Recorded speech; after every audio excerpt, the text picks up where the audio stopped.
السلام علیکم ورحمۃ اللہ تعالی وبرکاتہ۔ الحمد للہ الحنان المنان الذي خلق الانسان وعلمه البیان والصلاة والسلام علی رسولہ سید الانس والجان وعلی آلہ واصحابہ ذوی الخیر والاحسان، اما بعد فاعوذ باللہ من الشیطان الرجیم، بسم اللہ الرحمن الرحیم۔ انا انزلناہ فی لیلۃ القدر وما ادراک ما لیلۃ القدر لیلۃ القدر خیر من الف شہر تنزل الملائکۃ والروح فیہا باذن ربہم من کل امر سلام ہی حتی مطلع الفجر، صدق اللہ مولانا العظیم۔ بارگاہ رسالت مآب صلی اللہ تعالیٰ علیہ وسلم میں درود پاک کا ہدیہ پیش کریں۔ اللہم صلی علی سیدنا و مولانا محمد معدن الجود والکرم وآلہ واصحابہ الکرام وابنہ الکریم وبارک وسلم صلاۃ دائمۃ سرمدا ابدا۔ عزیزان گرامی وقار، آج کی یہ شب احادیث رسول صلی اللہ تعالیٰ علیہ وسلم کے مطابق ممکنہ لیلۃ القدر میں سے ہے۔ حضور اکرم صلی اللہ تعالیٰ علیہ وسلم کے فرمان عالی شان میں یہ ملتا ہے کہ شب قدر کو رمضان کی آخری طاق راتوں میں تلاش کرو، 21، 23، 25، 27 اور 29۔ اور اکثر فقہائے کرام، اولیاء کاملین اور بزرگوں کا رجحان لیلۃ القدر کے متعلق اس رات ہی کی طرف گیا ہے، وہ 27ویں شب ہی ہو سکتی ہے، زیادہ غالب گمان یہ ہے۔ اور ہم لیلۃ القدر کو، شب قدر کو اس لیے بھی ڈھونڈتے ہیں کہ اس رات کی فضیلت میں میرے آقا صلی اللہ تعالیٰ علیہ وسلم نے ارشاد فرمایا، اس رات جو بھی مومن بندہ ایمان کے ساتھ کھڑا ہوا اپنے رب تعالیٰ کے حضور، رات میں عبادت کے لیے کھڑا ہوا، توبہ و استغفار کیا، تو حدیث پاک میں اللہ تعالیٰ اس کے پچھلے تمام گناہوں کو معاف فرمائے گا۔ اس لیے لیلۃ القدر کی جستجو میں ہر مومن رہتا ہے کہ اس رات کو اگر اللہ تبارک و تعالیٰ نے معاف کرنا ہے، اس میں میرا بھی نام شامل ہو جائے تو پچھلے سابقہ تمام گناہ معاف کر دیے جائیں گے۔ اللہ تبارک و تعالیٰ ہمیں لیلۃ القدر کی برکتیں عطا فرمائے اور سابقہ خطاؤں اور گناہوں کو مولا معاف فرمائے۔ میں تمام مومنین سے یہی کہوں گا کہ یہ رات جس کے متعلق قرآن کہتا ہے لیلۃ القدر خیر من الف شہر، یہ ایک شب قدر جو ہے، ایک لیلۃ القدر، ایک رات 1000 مہینوں سے افضل ہے۔ 1000 مہینوں سے افضل ہے۔ 1000 مہینے کئی سالوں میں ہو جائیں گے۔ جب آپ اس کو ترتیب دیں گے 1000 مہینے تو کتنے سال بن جائیں گے؟ تو یہ اتنے سالوں سے بہتر ایک رات ہے۔ یوں سمجھ لو پوری زندگی عبادت کرنا ہے ایک طرف، اور لیلۃ القدر کی اس مقدس گھڑی میں عبادت کرنا ہے ایک طرف۔ اس لیے اس رات کو ضائع ہونے نہ دیں۔ جو لوگ اس رات کو عیش و عشرت میں اور ادھر ادھر بیٹھ کر کے یا پھر گھومنے پھرنے میں، بائک رائڈنگ میں اور لوگوں کے تماشے دیکھنے میں جو گزارتے ہیں، میں سمجھتا ہوں وہ بہت بڑے حرمہ نصیب ہیں۔ انہوں نے اپنی قسمت میں ملی ہوئی اس رات کو اپنے ہاتھوں ضائع کیا، ہلاک کیا۔ اور اسی لیے میرے آقا صلی اللہ تعالیٰ علیہ وسلم کی حدیث بھی ملتی ہے، وہ شخص تباہ و برباد ہو جائے، ہلاک ہو جائے جو رمضان کو پایا مگر اس کی قدر نہیں کیا۔ اب حضور پاک صلی اللہ تعالیٰ علیہ وسلم نے اس کے لیے دعائے ہلاکت فرمائی ہے، تو ایسا بندہ تو ہلاک ہونا ہی ہے، ایسے کو تو برباد ہونا ہی ہے جو رمضان پایا لیکن اس کی قدر نہیں کر سکا۔ تو میرے عزیزو، میں تمام نوجوانوں سے یہی کہوں گا، تمہارے لیے کھیلنے کودنے اور دوسرے کاموں کے لیے اور بھی بہت سارے اوقات ہیں، لیکن اس پاکیزہ وقت کو اس طرح ضائع نہ کرو۔ اور جو دیکھنے میں ملتا ہے، اس رات کو لوگ دوست احباب کے ساتھ نکل پڑتے ہیں، چلو عیش و عشرت کرنا ہے، کچھ گھومنا ہے پھرنا ہے، لوگوں کو پریشان کرنا ہے۔ اب تو حالات لاک ڈاؤن کے ہیں، باہر اگرچہ جانے نہ ملے مگر اپنے نوجوان بچے اپنے ہی محلے میں لوگوں کو، پولیس کو پریشان کرنے کے لیے نکلتے ہیں۔ تو کیا یہ رات اس طرح کے عیاشیوں کے لیے آتی ہے؟ کیا تم اس کو اوروں کی طرح، غیروں کی طرح سمجھتے ہو کہ انٹرٹینمنٹ کی ایک رات ہے، دوسروں کے تہواروں کی طرح رقص کرنا، ناچنا، شراب پینا، معاذ اللہ؟ یہ وہ رات ہے جو تمہارے سابقہ گناہوں کو معاف کرنے کی بشارت لے کر کے آ رہی ہے، تم اس کی طرف توجہ نہیں دیتے۔ تو پھر ایک بات یہ بھی یاد رکھ لو، تم میں سے کسی کو یہ بات خبر نہیں ہے، کسی کو معلوم نہیں ہے کہ اگلا رمضان تمہاری زندگی میں آئے گا کہ نہیں آئے گا، نہیں معلوم ہے۔ یہاں تو لاشیں اس طرح سے دیکھنے کو مل رہی ہیں، روزانہ موت کی خبریں اس طرح عام ہو چکی ہے۔ تو آپ اندازہ کرو کہ اگر آپ کو اللہ تعالیٰ نے یہ رات عطا کیا ہے تو یہی سوچ کر کے کہ آپ عبادت کرو کہ شاید میری زندگی کی آخری رات ہوگی، یہ لیلۃ القدر شاید میری زندگی میں دوبارہ نہیں ملے گی۔ جب یہ تصور تمہارے اندر آئے گا تو انشاءاللہ عبادت کا ایک ذوق بھی بڑھ جائے گا، لطف بھی آئے گا، اور اللہ تعالیٰ سے گڑ گڑا کر کے مانگو گے بھی۔ اس طرح سے مانگو کہ مولا اگر یہ میری زندگی کی آخری شب قدر ہے تو اس رات کو بخشے بغیر مجھے اپنی جگہ سے نہ اٹھا، میرا نام بخشے وہ میں شمار فرما۔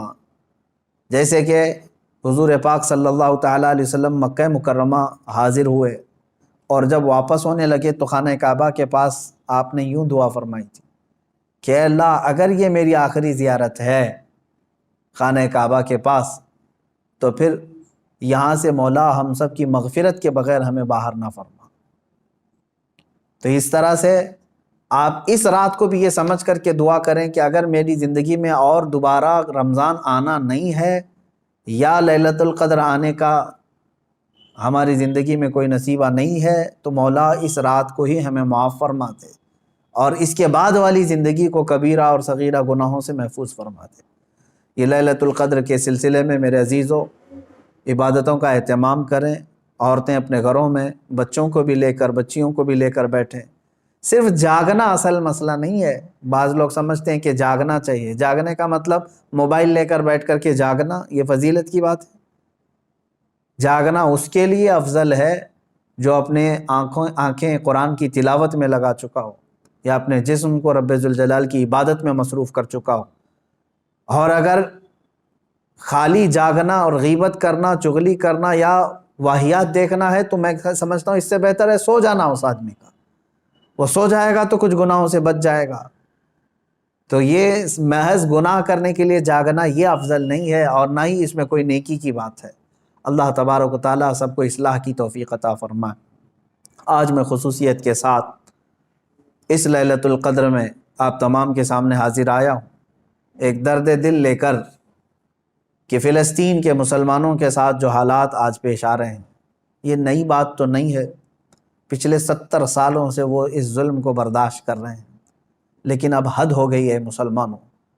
مسجد اقصیٰ میں بیت المقدس میں اسرائیلی پولیس داخل ہو کر اپنے جوتوں سمیت اور گولیوں سے مسلمانوں کو نشانہ بنانا، باضابطہ ہمیں وہاں کی جو خبریں آ رہی ہیں لوگ نماز میں مشغول ہیں، دعاؤں میں مشغول ہیں۔ کل بڑی رات تھی وہاں پر، کل لیلۃ القدر تھی، شب قدر کے لیے وہاں پر ہزاروں کی تعداد میں لوگ جمع ہیں، بچے بھی ہیں، بوڑھے بھی ہیں، جوان بھی ہیں، عورتیں بھی ہیں، وہ پیچھے آمین کہنے کے لیے آ بھی جاتی ہیں۔ ان سب کو ان ظالموں نے نشانہ بنایا ہے۔ مسجد اقصیٰ خون میں نہا رہی ہے، قبلہ اول ہمارا، بیت المقدس ہمارا، آج وہاں خون کی ہولی کھیلی جا رہی ہے۔ اب مجھے یہاں پر بات صرف اتنی کرنی ہے کہ وہ کہاں گئے سیکولر کے بھوت، وہ کہاں گئے جو انصاف اور امن و امان کی بات کرنے والے، ہیومن رائٹس کی تنظیمیں، کیا ان کے منہ میں گھی لگ گیا ہے؟ کیا ہے آج ان مسلمانوں کے خلاف جو حالات پیدا کیے جا رہے ہیں اسرائیلیوں کی طرف سے، اس پر کوئی آواز نہیں اٹھاتا؟ یہ دہشت گردی نہیں ہے میرے عزیزو؟ آپ سمجھو پوری دنیا ایک طرفہ دہشت گردی کے لیبل کو صرف مسلمانوں پر چسپاں کرنا چاہتی ہے۔ ورلڈ کا سب سے بڑا دہشت گرد ہے یہ اسرائیلی حکومت کے انڈر میں اس طرح کی جو سازشیں ہو رہی ہیں۔ آپ سوچیں کسی بھی مذہب کے، کسی بھی دھرم کے لوگ جب عبادت میں ہوتے ہیں تو گویا کہ وہ دنیا سے کنارہ ہو کر اپنے اپنے خدا کے پاس جا رہے ہیں، یہی تو ان کا تصور ہوتا ہے۔ عبادتوں کے وقت کسی کو گولیوں کا نشانہ بنانا اور صفوں کو درہم برہم کرنا اور بچوں پر بھی گن تان لینا اور وہاں کے نوجوانوں کے سر پر جوتیاں رکھ کر کے کھڑے ہو جانا عورتوں کے دوپٹے کھینچ لینا، یہ ہے ایک چہرہ اسرائیل کا جس کو دنیا بتانا نہیں چاہتی، اور وہ سب حد پار کر کے بھی امن کے مسیحا ہیں اور دہشت گرد ہم ہیں۔ وہ قتل بھی کرتے ہیں تو چرچا نہیں ہوتا، ہم آہ بھی کہتے ہیں تو ہو جاتے ہیں بدنام۔ میرے عزیزو، اب یہ وقت قیامت کے قریب کا ہے، آپ دیکھو کہ تمہارا مسیحا ہے کون تمہارے لیے آواز اٹھانے والا ہے۔ تقریباً 57 ممالک اسلامی نام سے جانے جاتے ہیں، ان میں کا کوئی لیڈر سوائے ترکی یا کچھ لوگوں کے؟ یہ سارے اپنے عیاشیوں میں مصروف ہیں۔ فلسطین کے بچوں کو ایک لقمہ کھانا دینے کے لیے بھی سعودی عرب کی حکومت تیار نہیں، امارات تیار نہیں۔ یہ تو اسرائیل کے ساتھ پینگے بڑھا رہے ہیں، اسرائیل کے ساتھ معاہدے کرنے چلے ہیں، اپنی پراپرٹیاں اور اپنے ایئرپورٹ ان کو گروی دینے کے لیے چلے ہیں۔ سمجھنے کی آج ضرورت ہے، جہاں اسلامی ملک ہم سمجھ رہے ہیں، سعودی ہو یا امارات ہو یا بحرین ہو یا قطر ہو، یہ تمام ممالک، ان سب کی نہ جانے کون سی مجبوریاں ہیں، یا ان کے گھروں میں کون سے یہودی آ کر داخل ہو چکے ہیں، یہ واللہ عالم۔ کہ نہ سیریا کے مارے جانے والے مسلمانوں کے لیے بات کرتے ہیں، نہ فلسطین کے نہتے بچوں کے لیے بات کرتے ہیں، نہ یہ برما کے قتل عام پر کوئی بات کرتے ہیں۔ ان کو تو کچھ لینا دینا نہیں ہے امت مصطفیٰ سے، بلکہ یہ الٹا امت کے ان غریب مسلمانوں کو بلیم کرتے ہیں کہ یہ اس طرح دہشت پھیلاتے ہیں۔ ایک وقت آئے گا، دیکھ لینا، ان کی کرسیاں ہلیں گی، وقت آئے گا جب ان کے تاج اچھالے جائیں گے، یہ سب بہت بری موت مارے جائیں گے۔ اس لیے کہ میں نے پڑھا ہے، کفر کی حکومت تو چل سکتی ہے لیکن ظلم کی حکومت نہیں چلے گی، ظلم زیادہ دن تک نہیں چلے گا، یہ صدائے بازگشت ہے، پلٹ کر کے واپس آنا ہے۔ آپ کو پتہ ہے، میں نے دیکھا ہے فلسطین کے بہت سارے لوگوں کو جن حالات میں وہ زندگی گزار رہے ہیں، اللہ کی پناہ، 35 سال 40 سال سے ان کی مارکیٹوں پر کرفیو لگی ہے۔ کرفیو سمجھتے ہیں، ایک دن 2 دن کرفیو لگے تو ہمارے دکانوں پر تالا، اور 40 سال سے کرفیو لگا کر کے رکھے ہیں کچھ مارکیٹس میں، بازاروں میں، دکانوں پر جالے لگ چکے ہیں، بہت ساری پراپرٹیاں اور جائیدادیں ہڑپ کر کے اسرائیلی غصب کر کے بیٹھے ہوئے ہیں۔ یہ ساری کی ساری چیزیں بنا ان عرب لیڈروں کی اجازت کے اور ان کی منظوری کے نہیں ہو رہی ہیں۔ یہ سب میں ان لوگوں کی ہمدردیاں شامل ہیں۔ انہوں نے سعودی ہو یا جتنے بھی یہ مسلم کنٹریز ہیں، فلسطین کے بچوں کے خون پر اپنی کرسیاں بچھائے ہوئے ہیں۔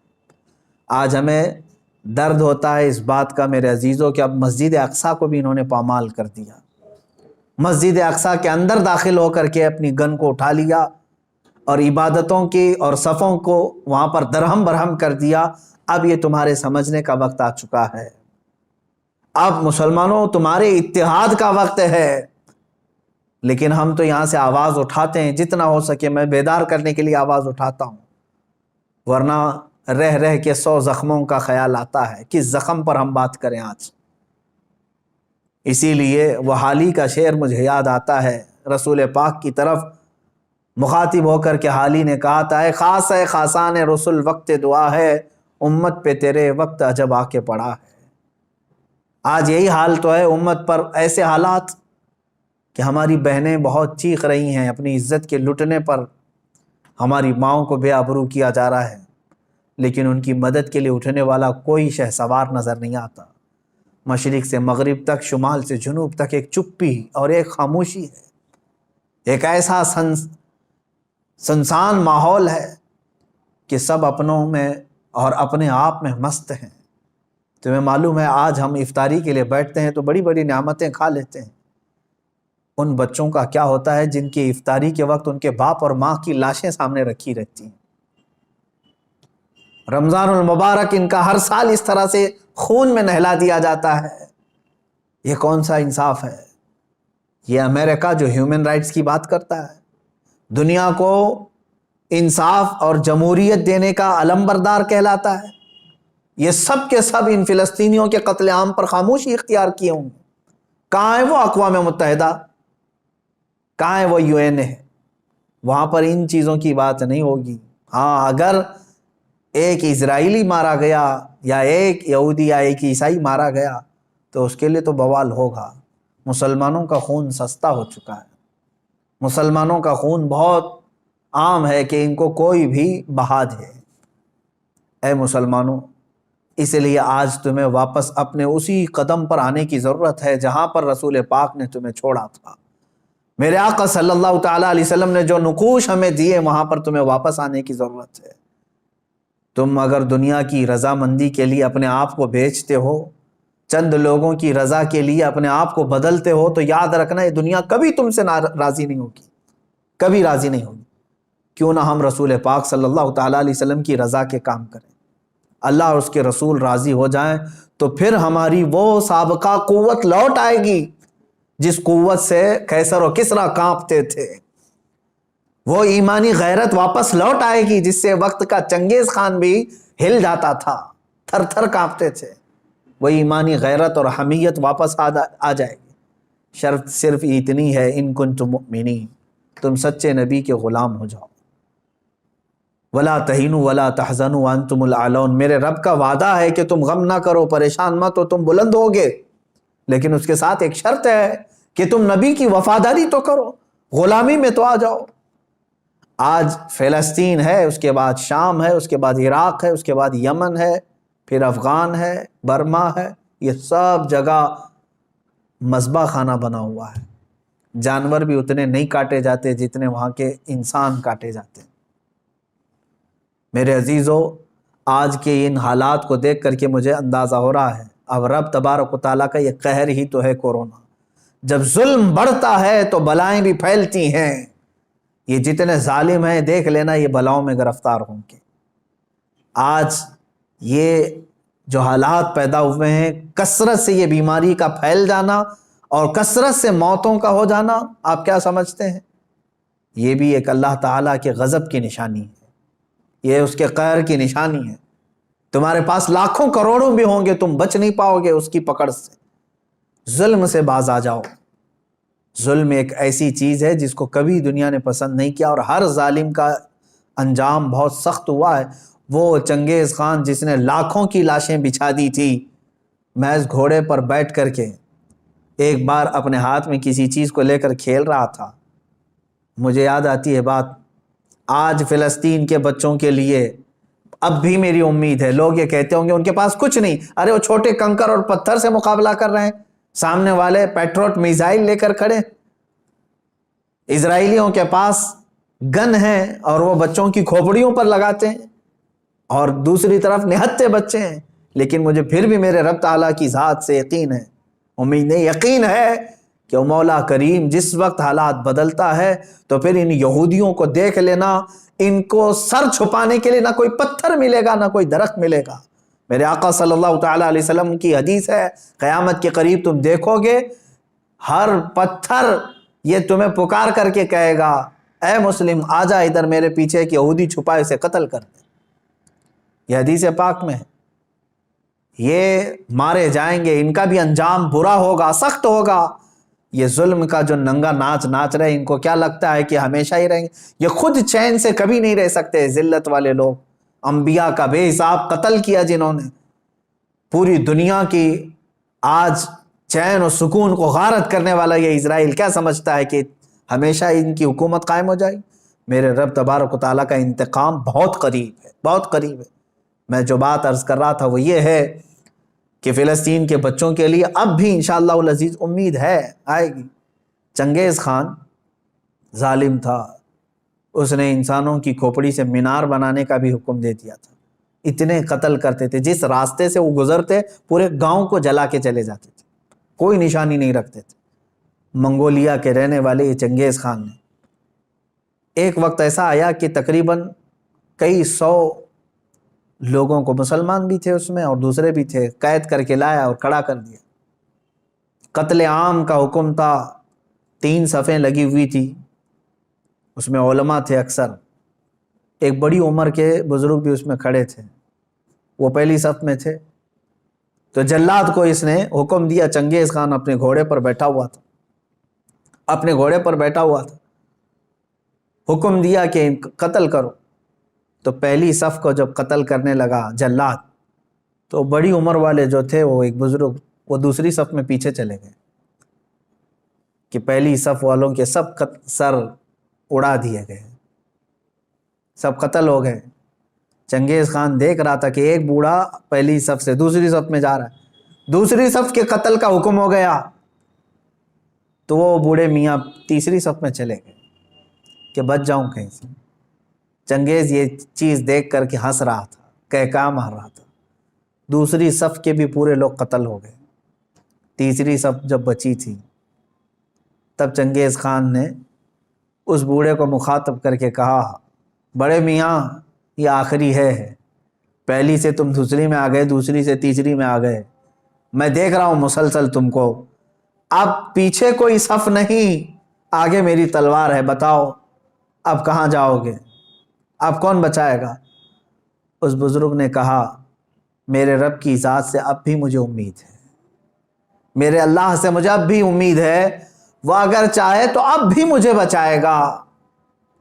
کہا کہ اب کوئی صورت ہی نہیں ہے تمہارے بچنے کی، قتل عام کا حکم تھا، تیسری صف کے لوگوں کو قتل کرنے کا آرڈر دیا ہی تھا۔ اچانک وہ کوئی چیز لے کر کے اپنے ہاتھ میں کھیل رہا تھا چنگیز خان، اس کے ہاتھ سے وہ گر گئی، وہ چیز جیسی گری وہ جھک کر کے اٹھانے گیا تو گھوڑا ڈر گیا، اس کا ڈر کر کے بدک گیا اور ایسا دوڑا کہ چنگیز کے پیر جو ہے اس کے زین میں پھنسے رہ گئے اور سر نیچے لٹکا رہ گیا، اور گھوڑا اتنا سرپٹ دوڑتا گیا کہ اس کا سر جو ہے پتھروں سے ٹکراتا چلا گیا، اتنا ٹکرایا، لوگ پکڑنے کی کوشش کرتے رہے، گھوڑا کسی کے ہاتھ میں نہیں آیا۔ وہ بہت اعلیٰ نسل کا گھوڑا تھا جو چنگیز استعمال کرتا تھا۔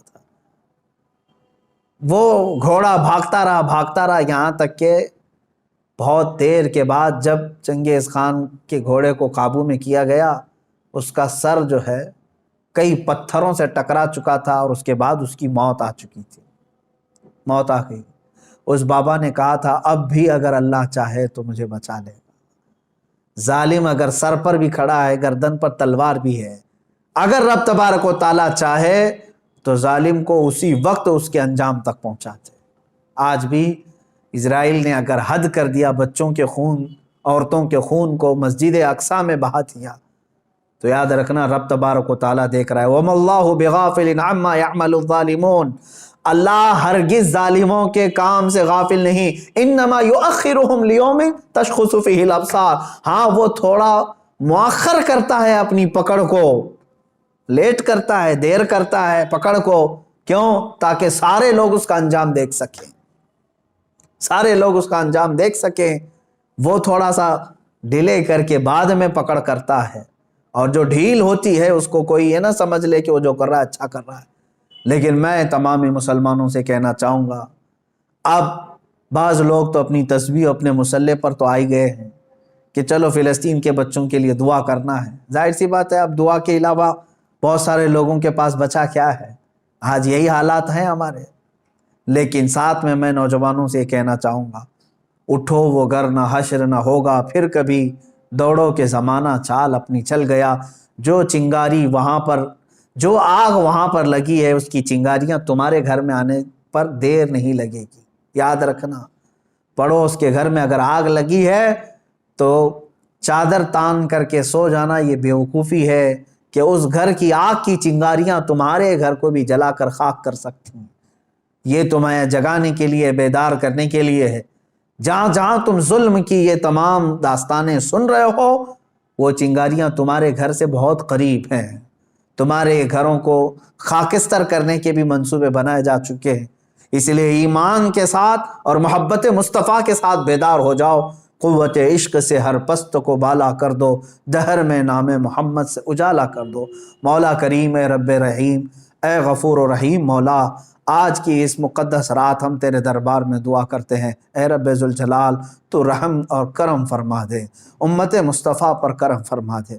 اے اللہ، تیرے دربار میں ہم ہاتھ پھیلائے ہیں، فلسطین کے نہتے بچوں پر تو رحم فرما دے۔ اے اللہ، رمضان کا پاکیزہ مہینہ ہے، اے کریم خدا، رمضان میں لوگ روزے سے رہتے ہیں، دن بھر بھوکے رہتے ہیں۔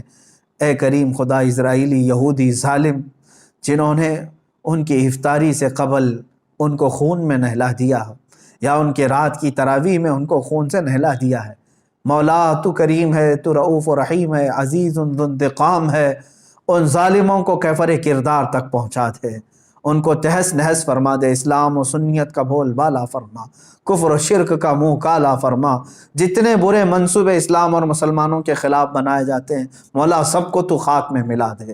اے رب ذوالجلال احسن الخالقین، ہم سب کے تمام پچھلے سابقہ گناہوں کو معاف فرما دے، نیک اور اچھی زندگی عطا فرما دے، تیرے حبیب پاک صلی اللہ تعالیٰ علیہ وسلم کی سچی پکی عقیدت و محبت نصیب فرما، لیلۃ القدر کی برکت سے مولا ہم سب کی مغفرت فرما، جتنے لوگوں نے مجھے دعا کی درخواستیں کی ہیں سب کی جائز مرادیں پوری فرما، ہماری ماؤں بہنوں بچیوں بیٹیوں بہوؤں سب کی عزت و آبرو کی حفاظت فرما، جو بے اولاد ہیں انہیں صالح اولاد عطا فرما، جو بے روزگار ہیں انہیں حلال روزیاں عطا فرما، جو مقروض ہیں ان کے قرضوں میں آسانیاں عطا فرما۔ اے رب ذوالجلال، جو جس پریشانی میں مبتلا ہے تو بہتر جانتا ہے، تو علیم و خبیر ہے، مولا سب کی پریشانیوں کو دور فرما دے۔ مولا ہماری نسلوں میں قیامت تک عاشقان مصطفیٰ پیدا فرما، ہماری اولاد کو ہماری نسلوں کو گستاخان رسول سے بچا لے۔ اے رب ذوالجلال، ہماری دعاؤں کو رسول پاک صلی اللہ تعالیٰ علیہ وسلم کے صدقے و توسل قبول فرما۔ وصلی اللہ تعالیٰ علی خیر خلق محمد وآلہ واصحابہ اجمعین، وآخر دعوانا ان الحمد للہ رب العالمین۔ السلام علیکم۔